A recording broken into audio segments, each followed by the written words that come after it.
getting involved in Bruce's philosophies and Bruce's beliefs help scare away all the fears that come into actually portraying a legend. Imaginez-vous dans la peau d'un acteur inconnu, propulsé sous les projecteurs pour incarner une icône mondiale, Bruce Lee. Un homme dont la vitesse, la puissance et le charisme ont redéfini le cinéma et inspiré des générations. Dans cette vidéo, plongez dans l'histoire méconnue de Jason Scott Lee, l'acteur qui a relevé ce défi colossal dans Dragon, l'histoire de Bruce Lee en 1993. Découvrez les entraînements brutaux, les doutes écrasantes, les rencontres bouleversantes avec la famille de Bruce et les sacrifices personnels qui ont façonné une performance légendaire. Des larmes versées en silence au combat chorégraphié avec une précision explosive. Nous allons révéler ce que cela a vraiment coûté à Jason de devenir Bruce Lee et pourquoi il a choisi de tourner le dos à la gloire d'Hollywood pour une vie plus authentique. Préparez-vous à une histoire de courage, de transformation et d'héritage qui va vous captiver jusqu'à la dernière seconde. Si vous aimez les histoires humaines qui inspirent, abonnez-vous à la chaîne Expérience de Vie et mettez un pouce bleu pour ne rien manquer de nos prochaines vidéos. Se plonger dans les philosophies de Bruce. Adopter les philosophies et les convictions de Bruce Lee a permis à Jason Scott Lee de surmonter les peurs liées à l'incarnation d'une légende. Lorsqu'il a été choisi pour jouer le maître des arts martiaux dans le film à succès de 1993, Dragon, l'histoire de Bruce Lee, ce n'était pas seulement un rôle déterminant pour sa carrière. C'était un test de tout ce qu'il était. Le monde attendait la perfection. Jason ne jouait pas simplement un homme. Il entrait dans la peau d'une icône mondiale dont la vitesse, la puissance et la présence frôlaient le mythe. Derrière les caméras, la transformation était brutale. Entraînement interminable, limites physiques repoussées, et la peur constante de ne pas être à la hauteur. Ce qui semblait fluide à l'écran était forgé dans la sueur, la douleur et une volonté indomptable d'honorer une légende. Après 3 décennies de silence, Jason Scott Lee révèle enfin ce que cela lui a vraiment coûté de devenir Bruce Lee. Un rôle qui n'aurait jamais dû être. Jason Scott Lee n'avait jamais cherché à incarner Bruce Lee. En réalité, ce rôle qui allait définir sa carrière lui est tombé dessus par hasard. À la fin des années 80, Jason n'était qu'un jeune acteur tentant de se faire une place à Hollywood. Né à Hawaï de parents chinois et hawaïens, il avait décroché quelques petits rôles dans des films comme Retour vers le futur 2 ou Gully 3, mais rien de marquant. Sa première vraie chance s'est présentée lorsqu'il a auditionné pour le dernier des Mohicans. Il pensait que ce rôle serait son tremplin, une opportunité de prouver qu'il pouvait porter un projet d'envergure. Mais l'opportunité lui a échappé, non pas à cause de son talent, mais de son apparence. Un conseiller du film a jugé qu'il n'avait pas assez l'air mohican, se souvient Jason. « Mon cœur s'est brisé. Je voulais ce rôle plus que tout, et il m'a filé entre les doigts. » Ce que Jason ignorait, c'est que quelqu'un dans la salle avait remarqué son talent. La directrice de casting Bonnie Timmerman avait observé son audition de près et gardé son nom en tête. Quelques mois plus tard, lorsque les producteurs cherchaient un acteur pour incarner Bruce Lee dans Dragon, Timmerman a proposé Jason. C'était un pari risqué. Jason n'était pas célèbre, et incarner Bruce Lee, une légende mondiale, était une responsabilité que peu auraient osé assumer. Pourtant, le réalisateur Rob Cohen était intrigué. Sans passer par des agents ou des formalités, il a appelé Jason directement. « Je n'avais aucune idée de ce qui m'attendait », confie Jason. Rob Cohen m'a appelé de nulle part et m'a dit « On fait un film sur Bruce Lee, et on pense que tu pourrais être le bon. » J'étais sidéré. J'ai dit « Je panique un peu là. » Jason n'exagérait pas. L'idée d'incarner Bruce Lee était terrifiante. La pression était immédiate, si écrasante qu'il n'a même pas lu le scénario tout de suite. Des jours, puis une semaine ont passé. Cohen a fini par rappeler. Jason a été honnête. « Désolé, je n'ai pas lu le script. Je me demande encore si c'est une bonne idée. » Cohen lui a demandé « De quoi as-tu peur ?» Jason n'a pas hésité. « J'ai peur de me ridiculiser avant même que ma carrière ne commence. » Cette peur ne l'a jamais quitté, le suivant à chaque étape de la production, jusqu'au bord de l'effondrement. S'effondrer avant de percer. En se préparant pour Dragon, Jason Scott Lee a dû faire face à une transformation aussi inattendue qu'écrasante. À l'époque, il n'était pas encore un artiste martial, loin de là. Pour incarner Bruce Lee à l'écran, il a dû se reconstruire de toutes pièces, physiquement et émotionnellement. Les exigences étaient colossales. Le poids de l'héritage de Bruce Lee, la pression du studio et les attentes qu'il s'imposait à lui-même ont commencé à l'écraser. « J'ai craqué émotionnellement pendant l'entraînement », a-t-il avoué plus tard. Tout était trop lourd. C'était tellement de pression, je me suis effondré. Ce n'était pas une crise dramatique comme au cinéma. C'était silencieux, isolant et terrifiant. Jason était paralysé par la peur. Son corps refusait d'avancer. Son esprit s'est éteint pendant une semaine entière. « Je ne pouvais rien faire », dit-il. « J'étais complètement à plat. Avec le recul, j'en ris, mais à ce moment-là, j'avais l'impression que mon monde s'écroulait. Il a commencé à tout remettre en question. Pourrait-il terminer le film? Était-il capable d'honorer la légende sans s'effondrer? Et s'il échouait si lamentablement que le film devenait une plaisanterie? Tout ce que je pensais, c'était « je vais être celui dont tout le monde se moque ». Derrière les coulisses, peu de gens savaient à quel point Jason luttait. Le public voyait un jeune homme déterminé à incarner une icône des arts martiaux, mais à l'intérieur, il s'effondrait. Il ne craignait pas seulement pour le film. Il craignait pour sa carrière, sa réputation et même son identité. Ce n'était pas juste jouer un rôle. C'était revivre une histoire qui portait déjà des blessures émotionnelles profondes. Le tournant est venu lorsqu'un proche de Bruce Lee a proposé de le guider à travers cette obscurité. S'entraîner avec Jerry Poteet. La transformation de Jason Scott Lee a véritablement commencé lorsqu'il a pénétré le cercle intime de Bruce Lee. Son déclic est survenu lors d'un entraînement intensif avec Jerry Poteet, l'un des premiers élèves de Bruce Lee et l'un des rares certifiés en Jeet Kune Do. À ce moment-là, Jason cherchait plus que des compétences physiques. Il avait besoin d'une connexion profonde, de quelqu'un capable de lui transmettre non seulement les mouvements de Bruce, mais aussi son esprit. Jerry est devenu cette personne. Il ne se contentait pas d'enseigner des techniques, il portait l'héritage de Bruce dans sa forme la plus brute et humaine. Jerry me racontait ce que peu de gens savaient sur Bruce, à quel point il souffrait, se souvient Jason. Il disait, « Tout le monde voit la puissance et la vitesse, mais personne ne connaît le prix. » Selon Poteet, Bruce poussait son corps au-delà de ses limites, s'entraînant avec une telle intensité qu'il finissait parfois alité, physiquement épuisé par ses propres exigences.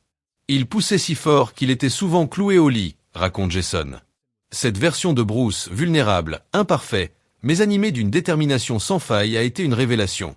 Ce n'était pas l'icône invincible que Jason avait admiré enfant. C'était l'homme derrière le mythe. Jerry n'arrêtait pas de me le répéter, Bruce n'abandonnait jamais. Il ne pouvait pas. C'est ce que tu dois porter dans ce rôle. Le refus d'abandonner. Un moment d'entraînement a tout changé. On travaillait sur des techniques à main nue quand Jerry a fait un mouvement si explosif, si précis, que ça a secoué tout mon système nerveux, raconte Jason. Ce n'était pas juste de la vitesse. C'était comme si quelque chose m'avait frappé à un niveau cellulaire. Il a demandé, c'était quoi, ça? Jerry a simplement répondu, ça, c'est Bruce Lee. Jason n'a pas douté. C'est exactement ce que je voyais dans les films que je regardais en boucle quand j'étais gosse.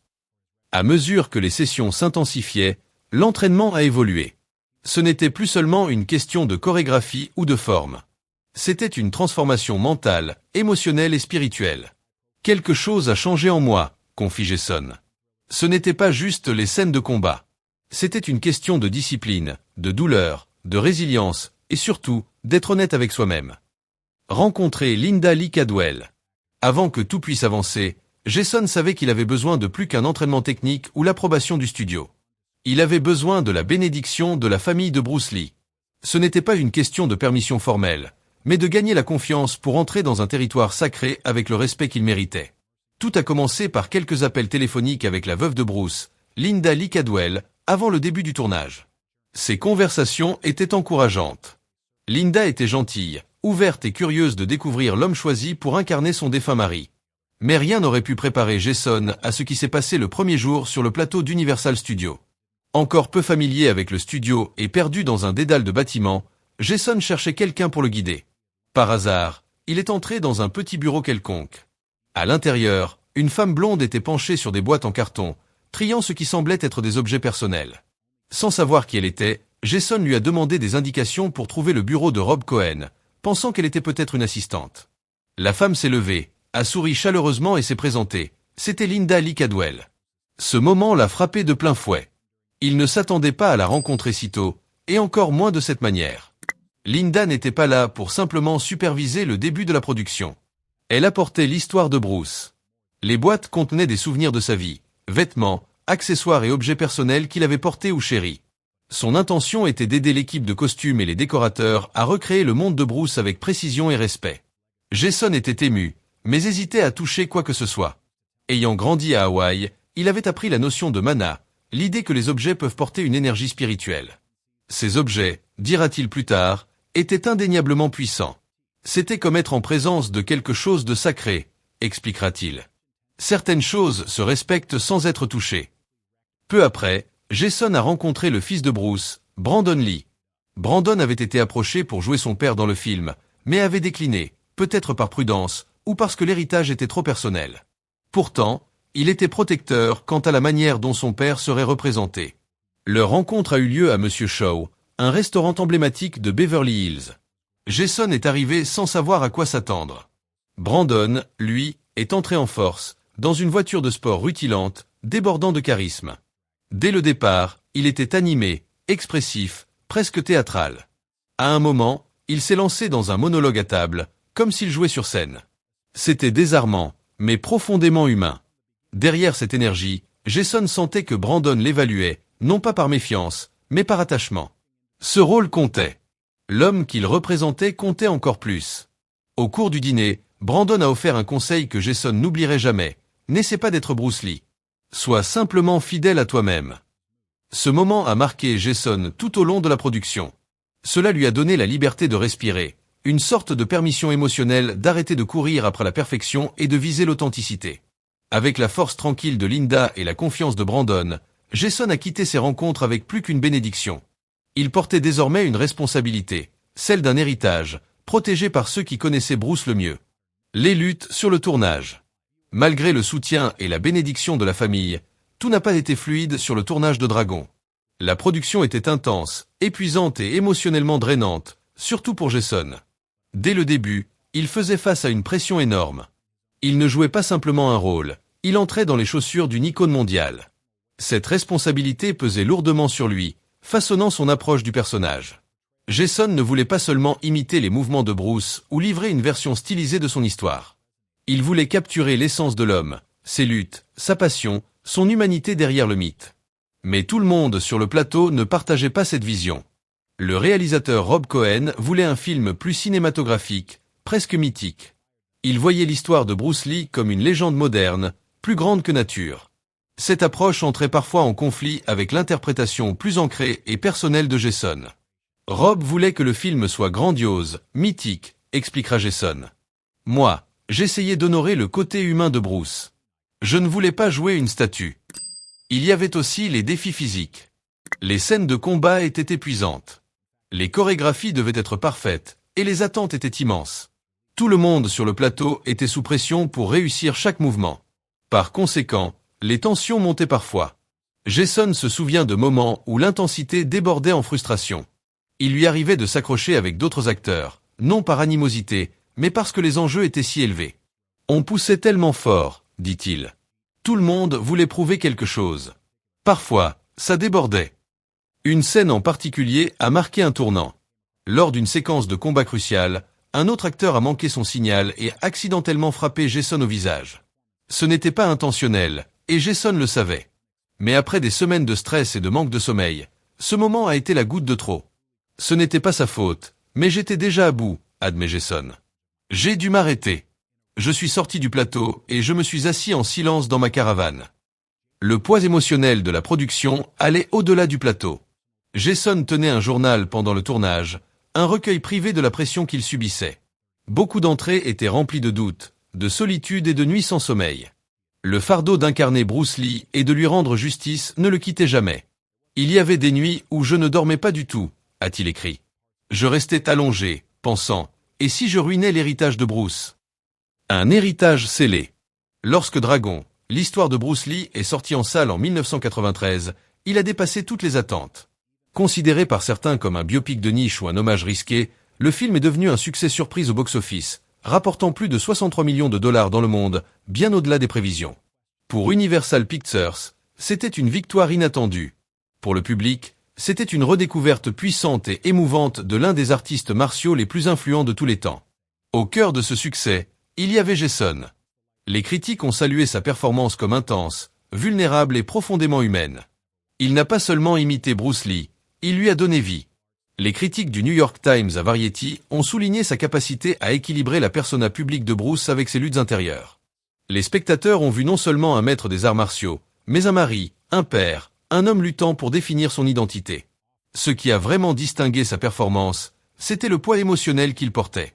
Derrière les scènes de combat et les séquences énergiques, il y avait une portrayale ancrée dans la perte, l'ambition et la pression culturelle, des thèmes qui ont profondément résonné avec le public mondial.